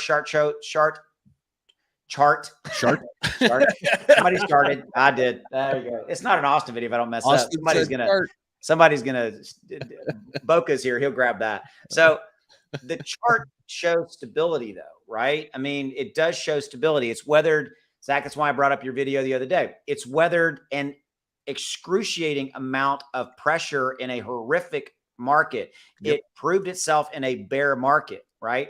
It had never been in a bear market before. It had never been in a market. And there's people who at the beginning of 22 were like, it's going to die. It's going to go to crap. It's going to go away. It's because it can't survive a bear market. Nope. Yep. Those people shut up. They're gone. Right. Yep. My point is this, is that if you're looking at getting rich in the next 3 minutes, if you want to go down that route, then go put some bets on some stuff that's coming out on Shibarium, and then you're going to lose on a certain percentage of them, but you might hit on some of them. Not investing advice. Okay. But ultimately it should be a very small part of a good diversification strategy. I know I'm all over the place here, but I'm trying to cover a lot of the stuff that y'all talked about and trying to give some guidance and some help to people because the truth of the matter is that this is hard times. And by the way, Jonathan, to your point, I think it's going to get worse. I think our world is going to get worse with tightening credit, rising credit interest rate, people living more and more check to check, all that kind of stuff. That is not going to go away. And so, Zach, I think you said it. If you're wanting to be in crypto, DCA in, dollar cost average in, buy a little bit every day, buy some Bitcoin, some Ethereum, some SHIB, some Bone, whatever they are, and dollar cost average in what you can afford. And ultimately that'll help. I'm going to shut up now. So go ahead, Zach. Anything y'all want to add to that? No, man, I think it's perfect. I mean, this has been awesome. Covering a lot of things. So it's a great time to be in crypto, even though it feels like it's not. I think that's really the big message here. It's a great time to be in. We're very early. We got to zoom out, have that long-term mindset, diversify your portfolio, all those things we preach all the time. And Trust the process. Trust the process. So Junior's here. Welcome, Junior. Good to see you. Came late to the party. Love Phantom. I'm still a huge fan of Phantom. You know, and then like y'all said, we had that super chat earlier. Let me give him some love on that. Where's that at? I apologize, I didn't see it. There it is. Prashant, thank you very much. Appreciate it. I think we're gonna wrap up there. We're literally hitting 2 hours. So final thought. This is your final thought. Jonathan, take us home with your final thought, and then Zach, you're up next, and then we'll exit. Hey, we're going to keep bringing you great content. Like everybody says, subscribe to our channel. That's all we ask for. We love you. Have a great day, everybody. Zach. Love you guys. Hang in there. Brighter days ahead. I'm not even going to say anything. We'll see you. Take care, guys. Have a good one.